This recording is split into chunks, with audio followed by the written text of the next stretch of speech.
Ada seorang nama dia Syekh Muhammad Izzuddin bin Mustafa bin Jusuf bin Al-Qassam. Syekh Izzuddin ni dia orang Latakia di Syria. Dia ulama di Latakia. Dia ada sekolah pondok. Pada tahun 1918, Syekh Izzuddin ni masih muda. Pada tahun 1918 tu dia tahu kata Algeria Maghribi ni sedang berperang untuk membebaskan diri mereka daripada penaklukan Perancis. Jadi Syekh Izzuddin di Latakia pada 1918 dia menubuhkan pusat di mana secara bawah tanah dia mengumpulkan wang daripada orang-orang Arab di tanah Syam. Dia hantar ke Istanbul. Daripada Istanbul, Turki, bot ni akan bawa wang ni pergi kepada kumpulan-kumpulan pejuang Islam yang berada di tanah Arab di bahagian utara Afrika untuk melawan tentera penjajah. Tapi bila dia tahu kata lepas saja British mengambil mandat ke atas Palestin, dia dah nampak Palestin ni satu hari akan dikuasai oleh orang Israel. Ketika orang Palestin belum sedar. Jadi Syekh Izzuddin ambil keputusan meninggalkan sekolah pondok dia di Latakia. Dia masuk ke dalam Palestin. Dia berpangkalan di Haifa, pelabuhan yang sekarang milik Israel. Dia base di Haifa, dia ajak orang Palestin berjuang. Dia dapatlah kumpulan pejuang yang sangat kecil, sekitar 30 orang lebih. Dia tak ada bom, dia tak ada senapang. Serangan pertama yang dia lakukan adalah dengan membawa pisau dan menikam dua orang pengganas Hagalah, iaitu tentera civil Israel. Jadi Israel ni masa dia belum bina negara, dia membina kumpulan Samsing bersenjata, yang mana kumpulan inilah yang kemudiannya akan berperang untuk membentuk Israel, kumpulan penjahat ni. Jadi kumpulan Hagalah ni mereka menerima persenjataan daripada British, kerana British dah set up elok-elok kumpulan Hagalah Samsing bersenjata ni sebelum Israel ada negara. Kumpulan ni tak boleh dinamakan tentera Zionis, dia dipanggil Hagalah. Dia buat serangan dan mereka berjaya menikam seorang pegawai British dan dua orang angkatan penjahat Hagalah. Kemudian dia diburu dan dia pun berundur sampailah ke sebuah perkampungan di Haifa dan dia bertahan di situ. Bila dia bertahan, dia buat seruan jihad dan syahid kepada 36 anggota pasukan dia yang telah melancarkan serangan hendap dengan menggunakan pisau. Dalam pertempuran itulah Syekh Izzuddin bin Mustafa bin Jusuf bin Muhammad Al-Qassam ni syahid. Jadi kemudian pada tahun 1993 ketika Hamas ditubuhkan sebagai parti politik, barulah marhum Syekh Ahmad Yassin ambil nama Al-Qassam ni. Sambil ambil nama dia jadi Al-Qassam. Jadi Al-Qassam sejarah dia bermula tahun 1936 dengan syahid Syekh Izzuddin. Maka dipanggil Brigade Al-Qassam sebagai penghormatan terhadap keturunan Al-Qassam ni. Yang mana Syekh Izzuddin ni adalah pejuang dia. Dia ulama, dia pemilik sekolah pondok, dia seorang guru tarekat dan akhirnya menjadi seorang pejuang jihad. Pada tahun 1948 juga, apabila Israel melancarkan serangan perang mengejut pada 14 hari bulan Mei dan kemudian mengisytiharkan Israel sebagai sebuah negara. Dengan orang Israel ini bakar 573 pertempatan orang Palestin. Dan mereka rampas 4 bandar besar yang ada majoriti orang Palestin. Di antaranya adalah Galilee, Haifa, Tel Aviv dan juga Ashkelon.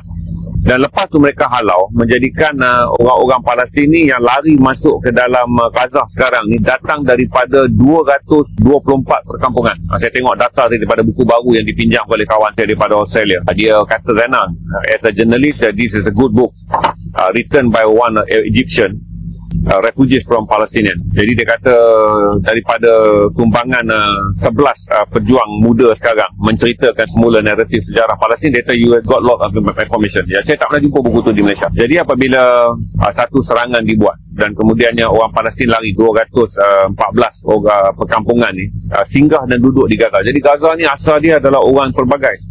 Mereka bukan orang asal Gaza. Mereka adalah pelarian. Dalam waktu yang sama, 210 perkuburan massal, mana-mana orang Palestin yang dibunuh, ditembak, mati sebelum sempat dihalau keluar, mereka ni ditanam di Haifa dan ditanam di Tel Aviv ataupun di Jaffa City. Jadi pelabuhan Israel, kamp tentera Israel yang terkenal tu dipanggil Brigade Golani, pelabuhan Haifa, lapangan terbang Ben Gurion, semua ni mungkin saja di atas perkuburan yang dulunya adalah kubur mereka menanam orang-orang Palestin yang mereka bunuh, syahid Palestin. Dan begitu juga berpuluhan kubur ada di tengah bandar Tel Aviv. Kerana Tel Aviv ni nama lama bagi Jaffa City. Waktu Palestin ni dia dinamakan Jaffa City. Dan ketika Palestin berada di bawah Empire Ottoman dan ketika Palestin sempat berada di bawah mandat British. Daripada 1917 sampailah 1948 Israel membentuk negara. Kumpulan Hagalah ni adalah kumpulan Samsing Israel belum ada negara. Jadi dia ubah kumpulan Samsing, di mana kumpulan Samsing ni diberi senjata. Menurut buku tersebut, orang-orang Arab ni tak pernah menjangkakan negara Arab pun waktu tu baru saja nak dimerdekakan kerana bila tanah jatuh Ottoman Osmania. British sebelum membiarkan Israel membentuk negara, dia telah meminta negara-negara Arab ni membina negara sendiri supaya tidak lagi berada di bawah Ottoman. Jadi Yaman sibuk bina negara, Oman sibuk bina negara, Arab Saudi sibuk bina negara, Qatar sibuk bina negara, UAE belum lagi, UAE hanya merdeka 1970-an.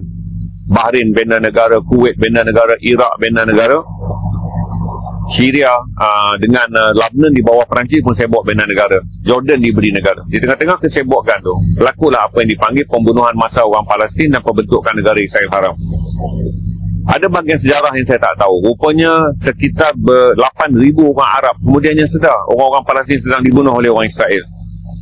Mereka datang beramai-ramai, kebanyakannya daripada tanah Jordan, daripada tanah Syria, daripada tanah Lebanon, datang untuk bantu. Dengar kata orang Yahudi telah membunuh orang Islam. Pengisaran negara belum ada TV, belum ada radio, tak dengar khabar. Tapi 8,000 orang yang datang ni, mereka datang kerana mereka bukan tersusun dalam bentuk perang, dan mereka tak tahu mereka sedang memerangi orang yang telah pun 11 tahun dilatih oleh British sebelum membina negara Israel. Jadi ramai di antara mereka syahid di dalam bumi Palestin, juga dikebumikan sebagai pembunuhan massal.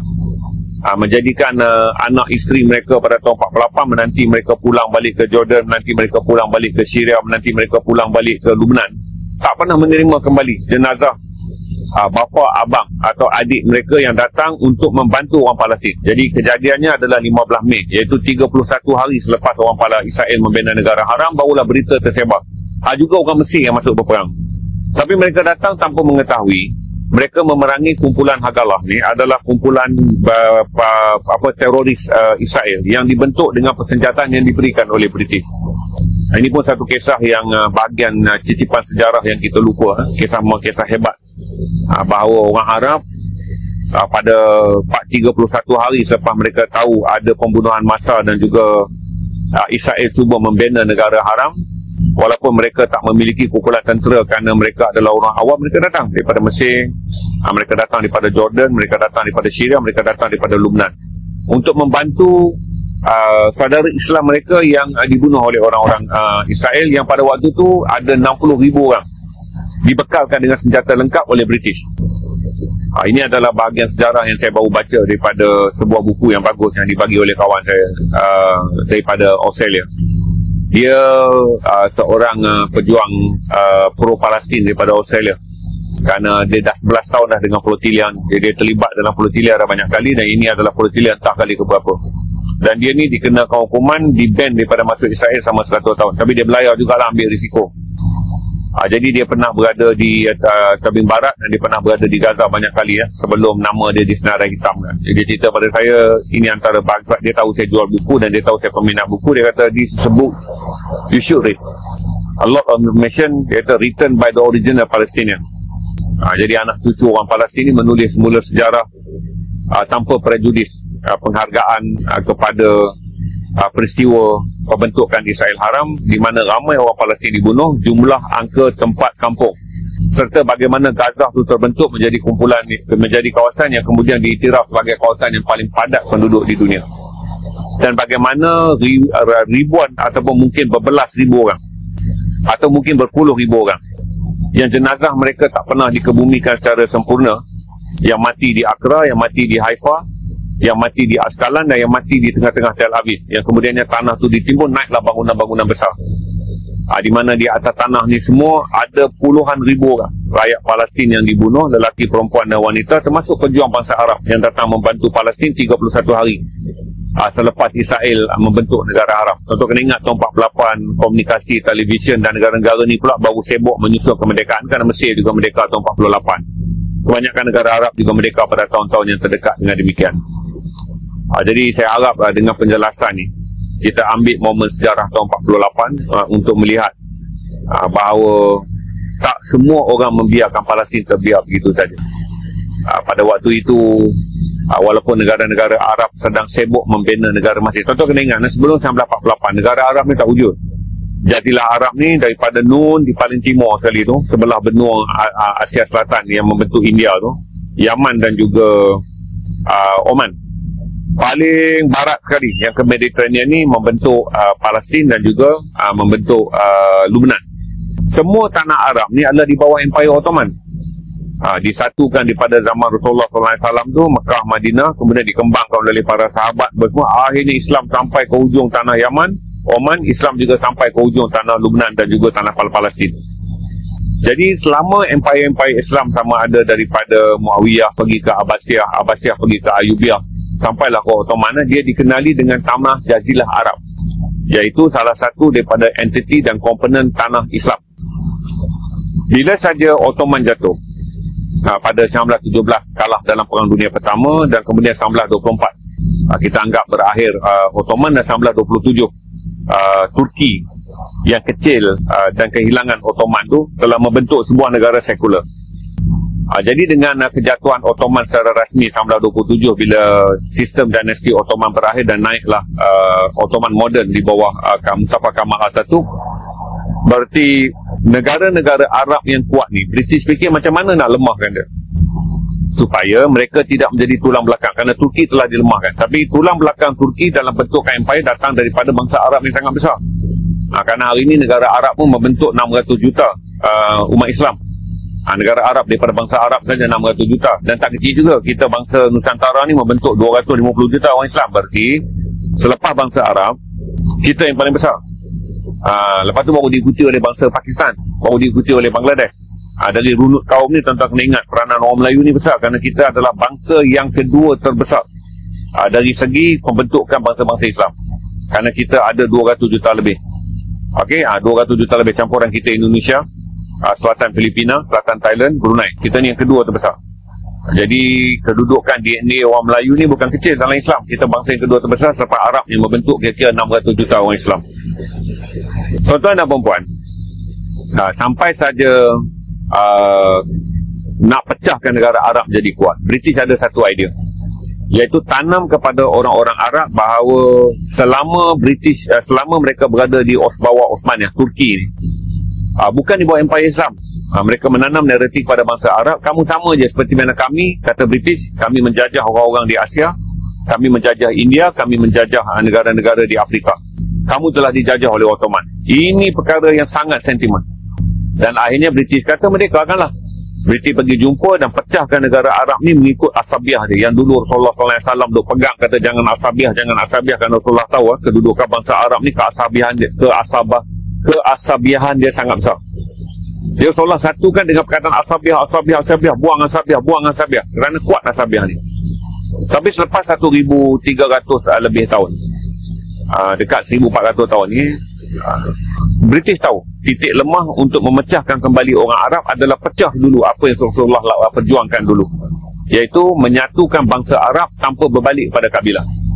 Jadi perjuangan Rasulullah ni menjadikan bangsa Arab kuat, dan dia bersatu pula dengan orang-orang Turki dan membina empire Ottoman yang sangat kuat. Dia balik kepada Asabiah. Jadi bila balik pada Asabiah, orang Turki pergi jumpa puak-puak ni, dia kata, wahai Yaman, kamu bentuk kerajaan kamu sendiri, Oman pegang pada Asabiah. Jadi semua orang balik pada kabilah. Maka terbentuklah negara kabilah Arab ni, sampai bukan saja tanah Arab, bawa ke tanah bangsa Arab di utara Afrika.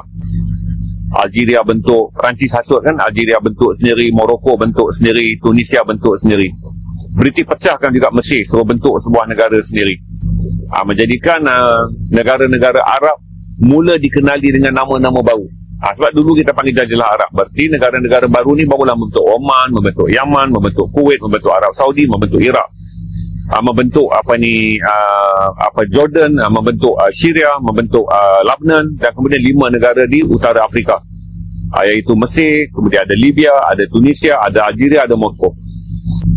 Pembentukan inilah yang kemudiannya menjadikan kucak-kacir selama beberapa lama. Sebab itu tuan-tuan tanya kenapa Arab berpecah adalah kerana bermula pada tahun 1920-an British telah menghasut orang Arab, membina identiti baru. Kamu jangan lagi pergi kepada identiti Arab Islam yang dibawa oleh Rasulullah, balik kepada Arab kabilah seperti sebelum datangnya Islam. Maka itu jadi kabilah Yaman, kabilah apa. Jadi kabilah ini adalah perkara perpecahan yang sangat-sangat di luar konteks. Apabila Islam berjaya menyatukannya di bawah pesan Rasulullah dulu, jangan berasabiah. Di 1920-an inilah baru bermula konflik orang-orang Arab mengidentifikasikan diri mereka sebagai bangsa, sebagai kabilah balik. Maka itulah negara Arab memerlukan masa yang panjang untuk menyatukan kembali mereka walaupun di bawah nation state moden ni. Kita lihat Alhamdulillah, di mana 13 tahun Turki bermasam muka dengan Mesir. kerana Mesir anti Ikhwanul Muslimin. Turki ini menyokong Ikhwanul Muslimin. Tapi hari ini Turki dan Mesir mengumumkan mereka mengadakan latihan tentera laut bersama. Arab Saudi yang nun jauh tak pernah mengadakan hubungan yang rapat dengan Pakistan. Tapi hari ini Arab Saudi menandatangani perjanjian dengan Pakistan bagi pakatan ketenteraan, walaupun tidak didetailkan. Tapi tuan-tuan kena ingat, Pakistan adalah sebuah negara memiliki senjata nuklear. Dan Pakistan hampir diboikot oleh Amerika tahun lepas kerana Amerika bertanya kenapa Pakistan yang membina nuklear kerana perang dia dengan India. Perlu ada peluru nuklear, peluru berpandu yang boleh membawa kepala peledak nuklear sejauh 3,000 km. Amerika dah protes. Bila Arab Saudi melihat perkara ini satu potensi, maka Arab Saudi mengadakan pakatan dengan Pakistan. Kita belum tengok lagi tekanan Amerika ke atas pakatan ni. Sama ada besok Amerika akan mengamuk dengan mengatakan menekan Saudi untuk menarik diri. Kerana 3,000 km peluru berpandu yang ada di Pakistan boleh menghala pergi ke Tel Aviv. Ingatlah, peluru berpandu dengan peledak nuklear. Dan kita belum dengar respon daripada Israel. Apakah Israel kemudiannya akan mengkritik perjanjian Arab Saudi dengan Pakistan sebagai sengaja menimbulkan lagi ketegangan di Asia Barat. Kerana dunia sekarang tertumpu kepada undian di PBB dan tekanan mengisolasikan Israel untuk menjadi negara pariah di kalangan sekutu rapat dia di Eropah, kerana banyak negara Eropah telah pun memilih untuk mengiktiraf Palestin merdeka. Jadi selepas bangsa Arab dipecahkan selama 100 tahun dan perpecahan menjadi lebih kritikal dalam tempoh 80 tahun apabila Israel ni muncul, dan kemudiannya bangsa Arab cuba bersatu pada tahun 67 untuk membantu Palestin dalam perang yang dipanggil Perang Arab Israel, di mana perang ni pada mulanya hanya disertai oleh 4 negara. Mesir ni dia kesian dekat orang Palestin pada tahun 1967. Kira-kira selepas 19 tahun Israel membina negara haram. Mesir pula waktu tu di bawah Presiden Gamal Muhammad Nasir. Gamal Muhammad Nasir kata tak kesudah ni kalau kita biar orang Palestin begini, mereka di seberang mata kita aja. Maka dia pun mengatur rancangan untuk mengetahui perang. Pada waktu tersebut tuan-tuan, tahun 67, negara-negara Saudi ni belum lagi kaya. Minyak ni belum lagi banyak di Saudi. Jadi negara pembimbing adalah negara militer yang sangat kuat, iaitu kuasa ketenteraan yang sangat kuat, iaitu Mesir. Mesir ni pun ajaklah Syria, di mana Hafiz al-Assad atuk kepada Bashar al-Assad yang baru dijatuhkan. Bersetuju juga untuk perang. Kemudian mereka minta bantuan Lubnan. Maka orang-orang Lubnan, Syiah dan Sunni sanggup juga berperang. Dan mereka minta daripada Raja Abdullah. Jadi atuk pada Raja Abdullah II. Sebab tu Raja Abdullah Jordan sekarang ni nama Raja Abdullah II. Bapa dia nama Raja Hussein. Atuknya tu yang pertama menjadi Raja Jordan di bawah lantikan British tu nama Raja Abdullah. Abdullah Hussein Abdullah II. Jadi Raja Abdullah pun setuju untuk perang. Tapi dalam peperangan tu tentera Islam tidak memiliki banyak persenjataan. Israel pada waktu tu tahun 67 telah dipersenjatakan dengan banyak lepas saja British mulai lemah lepas Perang Dunia Kedua. Seorang yang bernama Henry Kissinger, dia rakyat Amerika berketurunan Yahudi. Waktu Perang Dunia Kedua, dia menjadi pakar dalam bidang transformasi maklumat. Dia berumur 23 tahun, dia bijak Henry Kissinger ni. Nanti saya naikkan buku dia, kalau tuan-tuan nak, tuan-tuan ambil. Henry Kissinger ni pada usia 23 tahun, dia berpangkat Sarjan Major dan dia dikesan sebagai seorang yang sangat bijak dalam membaca rahsia-rahsia informasi yang digunakan oleh musuh Amerika. 1963, berarti 20 tahun selepas dia berkhidmat ni, dia dinaikkan sebagai ketua perisik dan penasihat ketenteraan dalam Rumah Putih. Dia serve kepada Presiden John F. Kennedy. Bila John F. Kennedy mati ditembak dan kemudian peperangan yang ditumpukan oleh Amerika adalah untuk mengekang kebangkitan Soviet Union. Selepas Perang Dunia Kedua ni, Nazi dah jatuh, Barat mengalami masalah pula. Jatuh Nazi, naik komunis Soviet. Jadi negara-negara Eropah di Barat terpaksa bergantung pada Amerika dari segi persenjataan kerana Amerika adalah superpower. Pada masa yang sama, Amerika sibuk pula dalam Perang Korea tahun 50-52 nak membantu Korea Selatan membentuk wilayah semenanjung Korea yang sepenuhnya demokrasi. Tapi kemudiannya China bantu komunis Korea, komunis China bantu komunis Korea, dapatlah separuh-separuh negara di garisan 39 darjah tu. Pada waktu yang sama, Amerika juga nak membina demokrasi di negara Indochina supaya China komunis ni dapat diblok dengan menggunakan negara-negara Indochina. Dia cuba jadikan Vietnam sebagai zon penampan untuk membina sebuah negara pro-Amerika di Vietnam. Jadi dia pergi hantar tentera dia perang dengan Vietcong. Pada waktu Amerika sibuk dengan kekuatan dia terpaksa ditumpukan untuk melawat kebangkitan Soviet di Eropah. menumpukan untuk membina sebuah buffer zone di Vietnam bagi mengekang komunis Cina. Lepas tu terlibat pula untuk melindungi Jepun daripada Korea Utara. Orang-orang Israel yang berada di Israel ni mula merasakan tak boleh bergantung kepada British, kerana British dah lemah. Mereka larikan kuasa melobi mereka masuk ke dalam Amerika. Bila masuk ke dalam Amerika, selepas saja kematian John F. Kennedy, Nixon ni memerlukan sokongan kewangan. Maka itulah AIPAC bermula, AIPAC, iaitu Badan Pelobi Israel yang sentiasa menaja wang. Pasal di Amerika ni, sebab tu kita tak berapa bersetuju dengan politik penajaan wang, penajaan pilihan raya. Sebab siapa saja boleh taja. Nanti komunis memasuk taja negara kita, sosialis memasuk taja negara kita, kumpulan liberal memasuk taja negara kita, pro-LBGT memasuk negara-negara kita. Kita tak nak, sebab di Amerika dia membenarkan politik penajaan. Asal taja je. Jadi banyaklah wang Yahudi telah menaja Presiden Nixon untuk menang pilihan raya. Sebab tu orang Yahudi mula nampak untuk mengekalkan konsep AIPAC ni, AIPAC, tak boleh saja taja duit. Kalau taja duit habis, medianya macam mana? Jadi tahun 70-an orang Yahudi mula berlumba-lumba menguasai media. Mereka beli media-media yang bentuk Time Warner, AOL. Filmnya pun berbau prinsip Yahudi, beritanya pun berbau prinsip Yahudi, hiburannya berbau prinsip Yahudi, pesurat kabaran pun prinsip Yahudi, akhirnya filem-filem dia pun berprinsip Yahudi. Tapi dengan berlindung di bawah platform Amerika untuk menyebarkan dakwah Israel. Jadi apabila Presiden Nixon telah menerima begitu banyak wang, apa syarat dia? Kamu menang, kamu kena lantik Yahudi yang bernama Henry Kissinger sebagai Setiausaha Negara. Henry Kissinger, sebab umur dia 23 tahun, dia dah terlibat dalam, saya kata tadi kan, sebagai ketua intelijen Amerika, dan tahun 63 dia adalah penasihat presiden dalam dunia intelijen. Dia mahir dalam propaganda. Jadi berpengkalan di Amerika, duduk dalam White House bersama dengan Presiden Nixon. Nixon yang telah menerima wang daripada Yahudi melantik seorang Yahudi Amerika, dan dialah yang membentuk dasar-dasar Amerika untuk melindungi Israel. Itulah bermula Rumah Putih menjadi tempat Israel bertapak dengan wakil berbangsa Yahudi bertindak melindungi Israel. Jadi tahun 1967, bila negara-negara Islam ni bergabung nak serang Israel, Amerika pada minit akhir, kerana adanya Henry Kissinger dalam pejabat Presiden Nixon, Amerika menghantar 107 jet.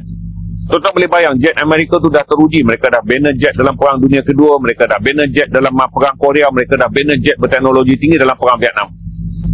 Orang Islam tak ada jet. Yang kekuatan yang ada adalah jumlah tentera yang ramai, 450,000 orang, nak menghadapi kira-kira 220,000 orang tentera Israel. Tapi Israel memiliki jet. Jet pejuang inilah yang kemudiannya menyerang ketumbukan tentera Islam yang berkumpul di sempadan Mesir sebelum datang ke Israel. Jet pejuang inilah yang memusnahkan seluruh ketumbukan orang Islam yang berada di Jordan nak masuk daripada Golan Heights. Begitu juga kena kepada Syria. Menjadikan dalam perang 5 hari, 5 hingga 10 hari bulan Jun 1967 tu kita kalah. Dan perang itulah menyebabkan Israel bukan saja mendapat wilayah Israel yang dibentuk pada tahun 48, dia dapat wilayah baru tahun 67, iaitu Tebing Barat. Terus mereka jajah Old City, Kota Lama, dan mereka kepuh Masjid Al-Aqsa sampailah hari ini. Kemudian pada tahun 1973, bila bila wafatnya Presiden Gamal Abdul Nasir, naiklah seorang yang bernama Anwar Sadat. Tahun 69, tahun 67 Libya tak sertai perang ni sebab dia masih lagi sistem monarki. Tapi muncul pada tahun 69 seorang pemuda yang bernama Muammar Gaddafi. Umur dia 27 tahun, dia tentera. Dia rampas kuasa. Maka jatuhlah kerajaan Libya yang berorientasikan monarki, naiklah kerajaan militer. Jadi Libya ni kembar dia, sempadan dia adalah dengan Mesir. Dan Gamal Muhammad Nasir ni adalah mentor kan, waktu Gamal Muhammad Nasir masih hidup. Ucapan-ucapan bangsa Arab, ucapan-ucapan bangsa Arab, ucapan-ucapan bangsa Arab ni telah mempengaruhi Gamal mempengaruhi Muammar Gaddafi. Bila Gamal Muhammad Nasir meninggal dunia, naik Anwar Sadat. Jadi Muammar Gaddafi kata pada Anwar Sadat, mari kita perang sekali lagi. Aku bawa tentera Libya untuk bantu. Sebab Libya dia kena masuk tanah Mesir baru boleh masuk tanah Israel. Tahun 1973 berlaku lagi satu perang, yang mana kalau kita baca sejarah, tuan-tuan jumpa Yom Kippur, Y-O-M K-I-P-P-U-R, itu bahasa Israel. Tuan-tuan kena hormati perang tu dengan menyebutnya perang Ramadan, kerana dia berlaku pada bulan Ramadan. Perang tu diatur untuk ambil semangat balik dalam perang pertama Rasulullah, iaitu dipanggil sebagai perang Badar. Jadi tentera Islam berkumpul sekali lagi. Di mana menjadi lebih kuat? Tentera Islam mencapai kekuatan 900,000 orang. Tengok data dia, 900,000 orang. Daripada mana datang tentera Islam? Bergabunglah tentera Islam yang datang daripada Mesir, daripada tanah Afrika datanglah tentera Libya, datang tentera Morocco, dan datang tentera Sudan. Sudan yang miskin waktu itu menghantar tentera dia, membentuk satu ketumbukan nak lintas sekali lagi tahun 73. Pada masa yang sama, Syria telah menggerah rakyat dia untuk kumpulkan 80,000 orang tentera nak ambil balik Bukit Golan yang dia hilang pada tahun 1967. Siapa yang membantu daripada sempadan Jordan? Iraq pada waktu itu bersetuju membantu daripada sempadan Jordan. Arab Saudi menghantar 16,000 orang tentera. Kena ingat jasa Arab Saudi. Sekarang tuan-tuan hina. Arab Saudi ada 3,000 tentera yang tak pulang, mati dalam perjuangan tahun 1973. Arab Saudi. Kuwait dia kata dia tak ada apa, dia boleh hantar 40 kereta kebal dia. Waktu tu mereka mula meniaga minyak. Tahun 73 ada duit sikit, mereka beli kereta kebal. Kuwait pinjamkan kereta kebal dia dalam peperangan ni. Tapi sekali lagi lah, kerana Israel ini adalah sekutu Barat, Barat tak pernah menjual jet perjuang kepada pasukan, kepada mana-mana negara Islam yang berada di sekeliling Israel, kerana Henry Kissinger tak benarkan. Henry Kissinger menjadi wakil Israel dalam Rumah Putih sebagai seusaha negara. Amerika pula menguasai Perancis pada tu, menguasai UK, menguasai banyak negara, kerana Amerika telah menyelamatkan negara-negara Eropah ni daripada kekalahan perang dengan Nazi. Jadi negara Eropah ada termakan budi dan sentiasa dengar cakap Amerika. Maka Eropah juga tidak menjual senjata mereka kepada negara Islam. Dan 1973 itulah, dalam perang daripada 6 hari bulan Oktober sampai 25 hari bulan Oktober tahun 1973, perang yang dipanjang dulu dipanggil tu perang Ramadan tu, Islam kalah lagi sekali. Tapi Mesir dapat balik Semenanjung Sinai. Semenanjung Sinai yang dia kalah 67, Mesir dapat balik. Tapi Jordan kehilangan backup dia, Bukit Golan. Lagi teruk Syria, dia kehilangan sampai ke Golan Heights. Sebab tu tuan-tuan tengok Golan Heights sekarang dekat yang berlaku orang-orang Golan Heights tu, yang mana tempat di mana berlaku Soweja. Lepas tu dia nak luaskan sampai ke Dara'ah, ke Soweja bila berlaku perang saudara di antara Badui dengan tentera HTS dengan etnik saya lupa nama etnik, tak apalah, panjang jadi saya tak boleh ingat semua. Kemudian inilah yang menjadikan perang di mana tahun 73 tentera Islam kalah lagi. Jadi tuan-tuan tahu kenapa Hamas menyerang pada 7 Oktober? Kerana 1973 tu 6 Oktober sampai 2023 Hamas dah tengok 50 tahun tiada lagi perang yang pernah diberikan bantuan oleh negara-negara Arab. Setelah 2 kali negara Arab kalah perang, semuanya rasa macam serik. Dan dalam tempoh 50 tahun tu pula muncul kerajaan-kerajaan Arab yang tidak lagi berpegang prinsip seperti Muammar Gaddafi, yang tak pegang lagi prinsip seperti seperti Anwar Sadat dan juga Gamal Abdul Nasir. Naiklah negara-negara Arab yang semuanya meniaga minyak dengan Amerika dan kemudiannya berada di bawah telunjuk Amerika. Apabila Donald Trump naik 2017, dia cuba mengemukakan apa yang dipanggil sebagai Abraham Accord, dengan nak menyuruh negara-negara Islam mengiktiraf Israel. Dan dalam Abraham Accord kata negara Arab kena iktiraf Israel dulu, barulah di dalamnya akan ada perbincangan pembentukan Palestin. Jadi Hamas nampak ini penipuan yang sangat besar, dan Hamas kata kalau dia biarkan perkara ini berarti dia langsung tak ada peluang untuk mendapatkan sokongan negara Arab bila negara-negara Arab telah mengiktiraf Israel lebih awal daripada sebelum mereka merdeka. Jadi genap 50 tahun tiada peperangan besar selepas berakhir perang 25 November 1973 yang dimulakan perangnya pada 6 Oktober 1973, maka Hamas melancarkan serangan pada 7 Oktober. Hamas tak boleh lancarkan 6 tu jatuh hari Jumaat. Hari Jumaat adalah hari Israel bersedia. Hari 7 ni adalah hari Israel bergembira. Maka serangan tu dibuat 7 Oktober dengan tahu pada pantauan Hamas inilah hari di mana mereka dapat memecah masuk ke Israel. Maka itu dilancarkan serangan 7 Oktober sebagai mengingati perang yang terakhir yang dipanggil Perang Ramadan yang dimulakan pada 6 Oktober oleh 10 negara Arab bagi cuba memerdekakan Palestin walaupun gagal. Inilah saya cerita kat tuan-tuan sikit, sementara tuan-tuan ramai berada. Video ni tak ada playback. Kalau YouTube dia ada, kalau dekat biru dia ada playback, tapi dekat TikTok tak ada. Tapi kalau kawan-kawan yang mana rekod tu simpan, potong elok-elok lah. Maka tu saya jelaskan pada tuan-tuan, itulah sejarah dia. Terima kasih tuan-tuan. Hari inilah masa dia kenapa saya menyertai sumut ni. Kerana dengan ada sumut ni, tuan-tuan memberi perhatian yang tinggi kepada live saya. Kalau dulu saya live ni 3,000 dah paling banyak dekat TikTok. Tapi hari ni kerana ada sumut, tuan-tuan nak tahu perjalanan rakan-rakan sumut Nusantara Malaysia, tuan-tuan nak tahu perjalanan saya, tuan-tuan masuk. Dan waktu ni lah saya ambil kesempatan bercerita pada tuan-tuan. Satu masa dulu telinga tuan-tuan tak mau dengar. Satu masa dulu tuan-tuan anggap tak penting. Tapi hari ni kerana tuan-tuan nak tahulah hidup mati saya ke besok dalam perjalanan ni, tuan-tuan jadi minat. Saya menggunakannya adalah untuk menyampaikan fakta sejarah supaya tuan-tuan lebih celik dan lebih faham tentang dunia Islam. Supaya tuan-tuan lebih menjadi berfikiran luas dan tuan-tuan lebih bertimbang tara apabila bercakap tentang sejarah Islam. Tidaklah tuan-tuan kemudian melihat hari ini saja untuk maki bangsa Arab tanpa melihat bagaimana mereka dipecahkan. Untuk hari ini je saudara memaki segala bentuk orang Islam, saudara Islam kita hanya kerana saudara tak faham bagaimana sebenarnya kita telah dipecah belahkan. Saya ambil kesempatan dan saya fikir kata berbaloi saya menyertai perjalanan ni. Bukan sahaja perjalanan ni akan membawa muatan kemanusiaan yang kami nak pergi Gaza, tapi muatan tarikan tuan-tuan untuk mendengar kisah perjalanan ni, maka saya letakkan 90% dalam kandungan saya bercerita tentang dunia Islam. Bercerita tentang apa yang orang Islam mesti hindari daripada saling membenci. Sebab kalau kita tak tahu sejarah, kita akan benci, kita maki bangsa Arab, kita maki hingga akhirnya perang ini tidak menciptakan banyak mujahadah kepada kita. Dia mencipta banyak dosa. Kejadian di Gaza tidak menciptakan lebih banyak peluang pada kita untuk menjadi mukmin yang baik, melainkan mukmin yang lidahnya penuh dengan fitnah. Itu yang saya ceritakan tuan-tuan dalam live ni untuk faham.